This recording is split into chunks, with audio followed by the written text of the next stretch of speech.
Elon Musk has made it clear. He wants Ali Khamenei to be held accountable for everything that he has done. He says that soon Khamenei will face justice for siphoning billions through sanctions evasion, oil swaps, and front companies, and for stealing billions of dollars from American companies. And Ali Khamenei's plans to defeat the U.S. will turn the Iran leader into a laughable figure. And now, since Trump is so focused on Ali Khamenei, the leader of Iran is afraid, especially after Trump made a giant strategic move when he sent a warship towards Iran and said that they are needed there. After the Maduro operation, there are a lot of reports and speculations about how Trump is preparing to capture Ali Khamenei. With that, Trump said that after U.S. intelligence spread internet with SpaceX in Iran, in just a few hours, Ali Khamenei lost all of his power and influence. He cannot control the narrative anymore, and controlling the narrative with blocking the internet was his biggest power.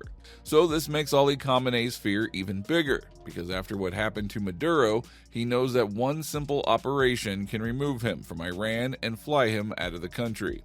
Now, this conflict escalated when Trump said this about Ali Khamenei.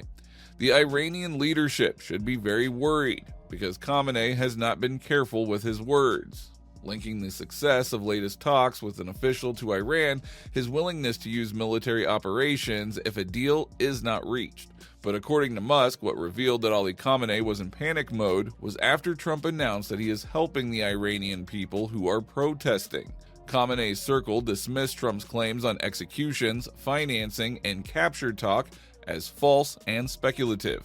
The Iranian side repeatedly highlighted a deep wall of mistrust, particularly following U.S. military strikes on Iranian nuclear sites in June 2025.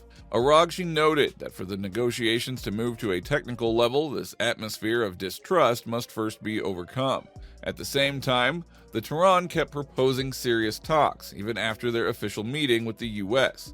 The Iranian delegation returned to Tehran for consultations.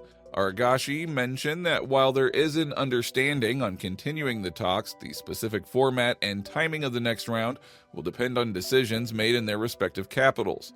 Trump himself said that for him it is important that he be told the killing has stopped, though he added he would watch it and see.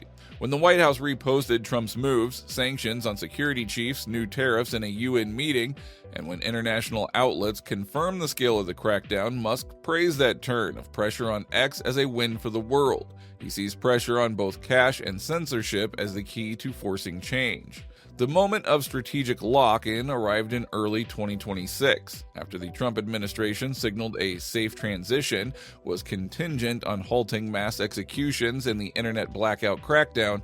The U.S. moved to force Iran's remaining oil exports into strictly legal, transparent channels. By February 2026, the White House followed through on its maximum pressure rhetoric, coordinating with the Department of Homeland Security to execute high-profile visa revocations and deportations of IRGC-aligned operatives and regime financiers discovered within U.S. borders.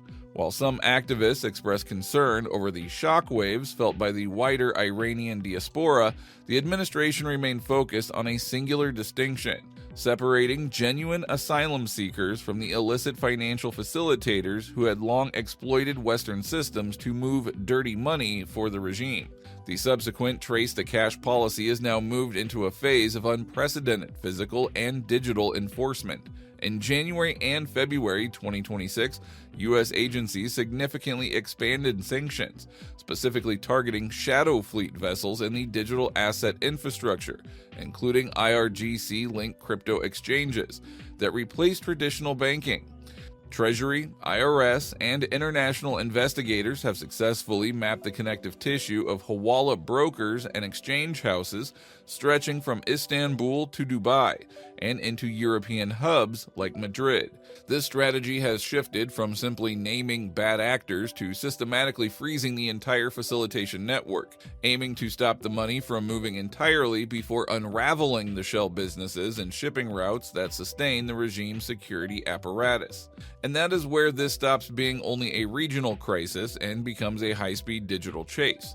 Prosecutors aren't just tracing physical ledgers anymore. They are now decoding the blockchain to see how the IRGC's shadow banking infrastructure has migrated to virtual assets. Investigators are tracking billions of dollars flowing through newly designed digital asset exchanges like ZSEX and Zzion, which function as clandestine financial hubs to bypass the traditional banking system.